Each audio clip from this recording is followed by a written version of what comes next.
مکہ مکرمہ میں جائیں تو جگہ جگہ عبادات ہیں، ریاضات ہیں، جگہیں تو سب عبادت کی ہیں، لیکن اگر سچا عاشق ہو تو اپنے نبی کی خوشبوئیں وہاں ڈھونڈتا رہتا ہے۔ خانہ کعبہ صرف 4 کونے والی ایک عمارت کا نام نہیں ہے، اس کی عظمت بتاتی ہے کہ اس کو آلائشوں سے پاک کرنے والا میرا مصطفیٰ ہے، نبی کریم صلی اللہ تعالیٰ علیہ وسلم کی ذات کریمہ ہے۔ آپ کو یہ بھی میں بتاؤں، خانہ کعبہ کے پاس طواف کرنے کی بھی جو انداز ہیں وہ بھی آج ایک الگ انداز رکھتے ہیں۔ آپ تو دور بیٹھے ہوئے گھومتے ہوئے لوگوں کو دیکھتے ہوں گے، نہیں اس کے مکمل آداب ہیں، اس کے طریقے ہیں۔ خانہ کعبہ کے 7 چکر طواف کرنے ہوتے ہیں، حجر اسود جہاں لگا ہوا ہے وہاں سے طواف شروع ہوتا ہے اور پھر گھومتے ہوئے واپس وہیں آتے ہیں۔ اب انداز کیا ہونا چاہیے، طواف کا انداز کیا ہے؟ میرے عزیزو، ہے تو اللہ کی عبادت، لیکن وہاں طریقے میرے مصطفیٰ کے نظر آتے ہیں۔ فرمایا گیا حاجی کو احرام پہنے، احرام پہننے کے بعد جب طواف شروع کرے گا 7 چکر میں سے پہلے 3 چکر وہ رمل کرے گا۔ رمل کا مطلب کیا ہے؟ سینہ تان کر اکڑ کر چلے گا، پوری زندگی بھر اکڑ کر کے چلنا حرام ہے۔ قرآن پاک میں اللہ نے فرمایا وَلَا تَمْشِ فِي الْأَرْضِ مَرْحًا، زمین پر اکڑ کر مت چلو، اس لیے کہ نہ تم زمین کو پھاڑ سکتے ہو نہ پہاڑوں تک پہنچ سکتے ہو۔ اور جو اکڑ کر کے چلتا ہے، غرور اور گھمنڈ اور تکبر کرتا ہے، اس کے لیے اذیت ناک سزائیں قیامت کے دن ان کی حیثیت چونٹیوں کی طرح بنائی جائے گی جو اکڑتے تھے زمین پر، اور انہیں لوگوں کے پیروں سے روندایا جائے گا۔ لیکن ایک مقام ایسا ہے جہاں حکم دیا جا رہا ہے اکڑ کے چلو، سینہ تان کر کے چلو۔ ہم جاتے ہیں، موقع تو نہیں ملتا، بھیڑ بھاڑ ہوتی ہے، لیکن موقع ملتا ہے تو سینہ تان کر۔ اور وہ انداز کیسا ہے؟ وہ انداز پہلوانوں کا انداز ہوتا ہے، پہلوانوں کا انداز۔ باقی دوسری جگہوں پر پہلوانی دکھانے کے لیے بھی تمہیں اکڑنے کی اجازت نہیں، لیکن وہاں پر حکم ہے کہ سینہ تان کر کے چلو، رمل کرو۔ یہ اس کا پس منظر کیا ہے، اس کا بیک گراؤنڈ کیا ہے؟ میرے عزیزو، خانہ کعبہ کے پاس طواف تو پہلے نارمل ہی ہوتا تھا، لیکن آپ کو میں بتاؤں رسول پاک صلی اللہ تعالیٰ علیہ وسلم کے ساتھ جو اذیتیں مکہ والوں نے کی ہیں، جو تکلیفیں مشقتیں مکہ والوں نے حضور کی ذات پر ڈالی ہیں، شاید ہی تاریخ میں آپ کو ایسا نہ ملے۔ حضور جس وطن میں پیدا ہوئے اس وطن کی زمین حضور کے لیے تنگ کر دی گئی تھی۔ حرم کعبہ میں حضور عبادت کرنے کے لیے آتے تو ان کے ساتھ بہت زیادتیاں کی جاتی، کئی مرتبہ ہاتھ اٹھائے گئے، حضور اکرم صلی اللہ علیہ وسلم کے صحابہ کو مارا گیا، حضرت ابو بکر صدیق رضی اللہ تعالیٰ عنہ کو وہاں بہت مارا گیا۔ کیا کیا تکلیفیں اٹھائی۔ 3 سال مکہ میں حضور نے ایسے گزارے جس میں پورے مکہ والوں نے سوشل بائیکاٹ کیا تھا۔ کیسا سوشل بائیکاٹ؟ کہ حضور اکرم صلی اللہ علیہ وسلم کے اور ان کے خاندان کے ساتھ نہ کوئی کلام کرتا، نہ کوئی خرید و فروخت، نہ کوئی دعوت، کچھ نہیں۔ کھانے کی ایک چیز بھی حضور کے گھر تک آنے نہیں دیا جاتا تھا۔ ان 3 سالوں میں رسول پاک صلی اللہ علیہ وسلم نے درختوں کے پتے کھائے اور چمڑے ابال کر کے کھائے۔ شاہد ابی طالب، یہ مشہور ہے سیرت میں، نبی پاک صلی اللہ علیہ وسلم کے ساتھ ایسی ایسی ظلم و ستم کی کہانیاں ان مکہ والوں نے لکھی۔ لیکن ایک وقت وہ بھی آیا جب اللہ کا حکم ہوا کہ میرے محبوب آپ ہجرت کر کے مدینے چلے جائیں۔ مدینے گئے، میرے آقا صلی اللہ علیہ وسلم جب مدینے گئے تو ان ظالموں اور کافروں نے کیا حضور کو وہاں بھی چھوڑ دیا تھا؟ نہیں، بلکہ یہاں سے جتھے لے کر کے جاتے، صحابہ کے باغیچوں پر حملے کرتے، مدینے میں اگر کوئی تنہا ملتا باہر مدینے والا اس کو مار پیٹ کرتے۔ انہی تکلیفوں کی وجہ سے جنگ بدر بھی ہوئی، جنگ احد بھی ہوئی، جنگ خندق بھی ہوئی، مکہ اور مدینے والوں کے بیچ میں یہ سب جنگیں ہوئی ہیں۔ حضور 450 کلومیٹر دور جا چکے تھے مکہ سے، لیکن پھر بھی مکہ والے سکون سے نہیں بیٹھ رہے تھے کہ ہم لڑیں گے ان سے۔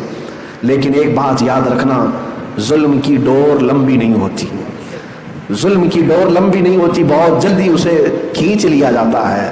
ظالموں کی تاریخ آپ اٹھا کر کے دیکھ لیں، ایک وقت آتا ہے جب وہ اپنے ہی گھر میں ایسے قید ہو جاتے ہیں کہ ان کا کوئی پرسان حال نہیں ہوتا۔ آج بھی جو ظلم ہو رہا ہے، مجھے امید یہی ہے انشاءاللہ وہ وقت قریب ہے جب رب تبارک و تعالیٰ اپنی رسی کھینچے گا تو یہ اپنے ہی گھر میں بے آب و دانہ اور بغیر کسی پرسان حال کے دم توڑنے پر مجبور ہو جائیں گے۔ آپ انتظار کریں۔ ہاں، جب بھی اہل حق کے ساتھ ظلم بڑھتا ہے تو زیادہ نہیں، تھوڑے دنوں تک یہ ظالموں کو اللہ ڈھیل دیتا ہے، اور یہ ہماری آزمائش بھی ہوتی ہے۔ ظالم ہرگز یہ نہ سمجھے کہ وہ جو کر رہا ہے وہ سب اچھا ہے، بلکہ آج تو کچھ بھی نہیں ہے، اس سے بڑے بڑے فرعون، شداد، ہارون، حامان، قارون سب آ کر کے گئے، ان کے پاس مال بھی تھا، تخت بھی تھا، تاج بھی تھا، سب تھا، لیکن اپنے ظلم کی وجہ سے وہ باقی نہیں رہے۔ میرے عزیزوں، 6 سال گزرے ہجرت کے، 6 سال